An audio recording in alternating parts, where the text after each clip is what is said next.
Hi, I'm Phil. I'm the director and co-writer of Beauty and the Beast. And part of my job for the pantomime is to work with Helen Fownes-Davis, my designer, and come up with the set design and the costumes and everything you see on stage. So what I'd like to do with you guys today is get you to design some bits of the pantomime for me, just like Helen would do, by doing 3 very simple tasks. So, first task, what I'd like you to do is design a cloth for me for the pantomime. Basically, in the show, we go to lots of different locations, and what Helen does is she designs big pictures that we put onto big cloths and fly in and out during the show.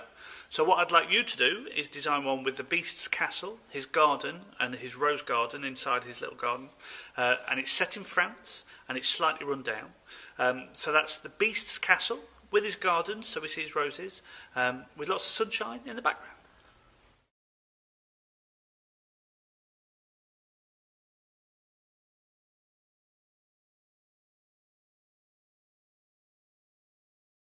Task 2. We've been to the Beast's castle, now we need to see the Beast. Part of the design, obviously because beasts aren't real, or we can't train one to do pantomime, we have to make a mask for our actor, who then plays it on stage. So me and Helen will sit down and decide how scary we want the Beast to look, how friendly, how we're going to get the words out of the actor so his mouth's not covered up. So what I'd like you to do is design a beast's head, thinking about how scary you want it to be, how friendly you want it to be, and practically how we'd make it work so that we can still hear him talk.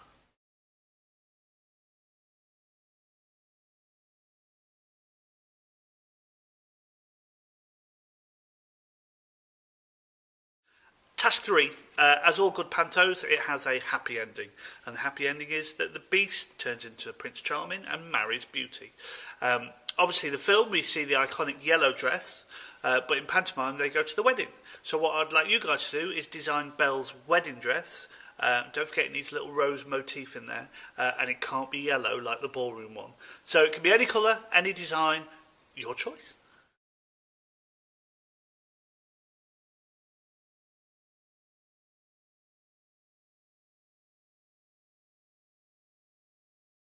Thanks guys, that's great. Thanks for all your hard work. I hope you enjoyed it. Don't forget to give all your designs to your teacher. They'll send them to the theatre and I get to have a look at them.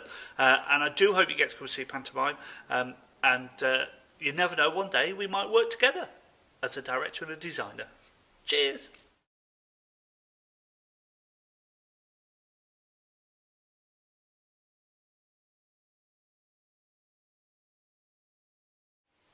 Hello, I'm Emma, an audio describer here at Harrogate Theatre.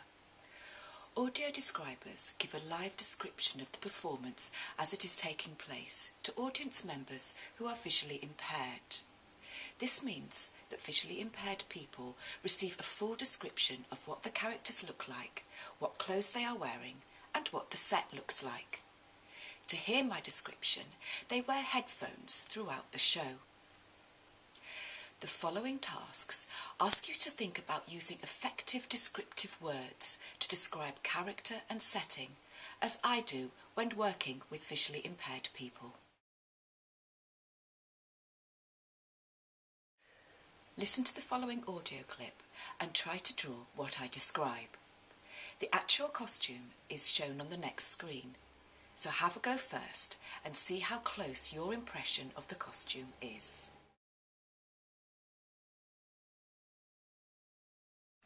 This is the audio description for the character of King Rat.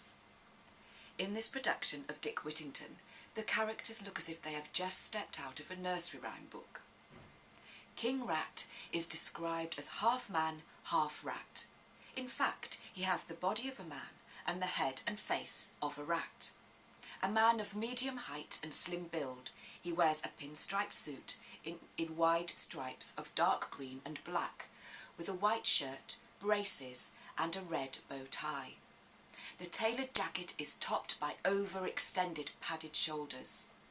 King Rat wears shiny patent black shoes over which he wears white spats. He has a long, grey, pointed nose with long whiskers and beady black eyes with the occasional glint of red flashing from them. A trilby hat is pulled low on his rat head, his large pointed ears visibly protruding through the top. He carries a black cane, which he twirls with enthusiasm. King Rat looks every bit the smooth Cockney spiv and has a playing card of the King Rat of Spades tucked into the ribbon of his trilby hat. He scuttles around the space with quick, mincing steps, his claw-like fingers twitching, his rat teeth sucking on his lower lip in the manner of Hannibal Lecter.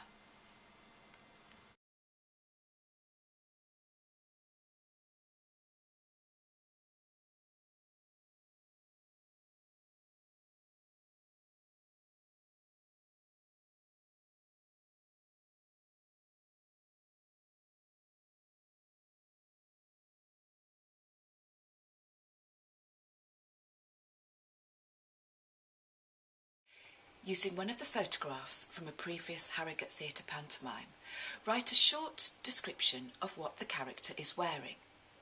When you have done this, read your description to your friend and ask them to draw what you have described.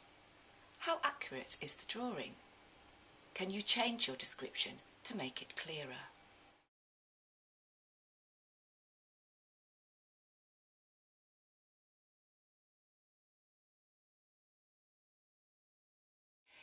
Beauty and the Beast has lots of different sets. A set is made up of painted scenery and a backcloth and shows a location of a scene. Using one of the following locations, I'd like you to write a paragraph describing it to a visually impaired audience member. You can choose from the Sorceress's fashion boutique, the Baron's patisserie, castle dining room, castle gardens, or castle kitchen.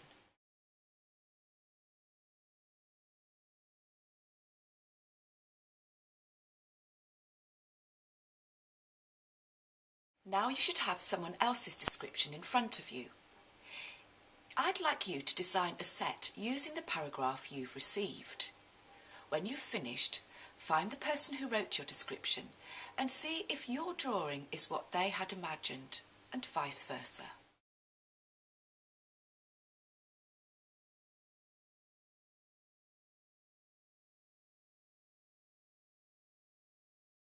Thank you for all your hard work this afternoon.